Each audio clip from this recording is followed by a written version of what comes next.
ఇప్పుడు speed news చూద్దాం. మేడ్చల్ జిల్లా బౌరంపేటలో ఓ ఇంట్లో చోరీ జరిగింది. కృష్ణారెడ్డి అనే వ్యక్తి ఇంటి తాళం పగలగొట్టుకుని దొంగలు 12 తులాల బంగారం, 18,000 నగదు దొంగిలించారు. సీసీ ఫుటేజ్లో దొంగతనం దృశ్యాలు నమోదైనట్లు పోలీసులు తెలిపారు.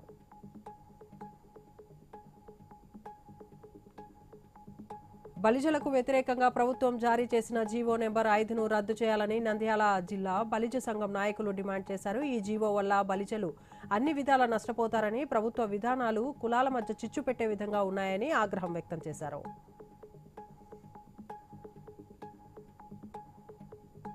జాతీయ స్వచ్ఛంద రక్తదాన దినోత్సవం సందర్భంగా హైదరాబాద్ ఉస్మానియా ఆసుపత్రి బ్లడ్ బ్యాంక్ విభాగం ఆధ్వర్యంలో ర్యాలీ నిర్వహించారు. డాక్టర్ జయగోపాల్ జొల్లి మార్గదర్శకత్వంలో 1975లో ప్రారంభమైన ఈ ఉద్యమం నేటికి కొనసాగుతూ దేశవ్యాప్తంగా స్వచ్ఛంద రక్తదాన ప్రాముఖ్యతపై అవగాహన కల్పిస్తున్నట్లు సూపరింటెండెంట్ నవల్ కిషోర్ తెలిపారు.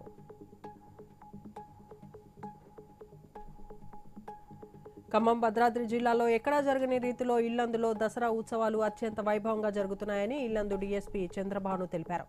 ఈసారి ఎన్నికల కోడ్ అమల్లో ఉన్న నేపథ్యంలో అందరూ నిబంధనలు పాటిస్తూ సామరస్యంగా వేడుకలు జరుపుకోవాలని తెలిపారు.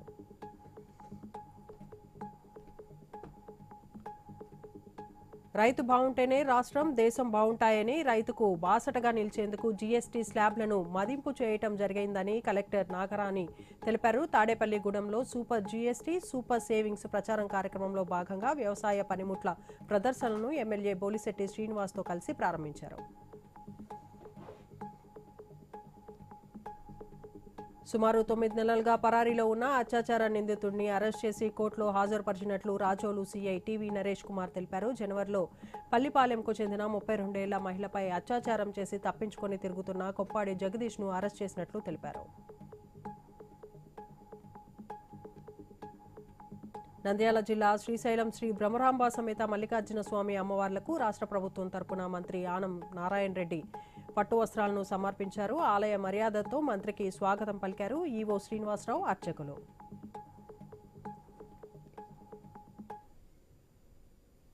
ఇక ఇవి ఇప్పుడు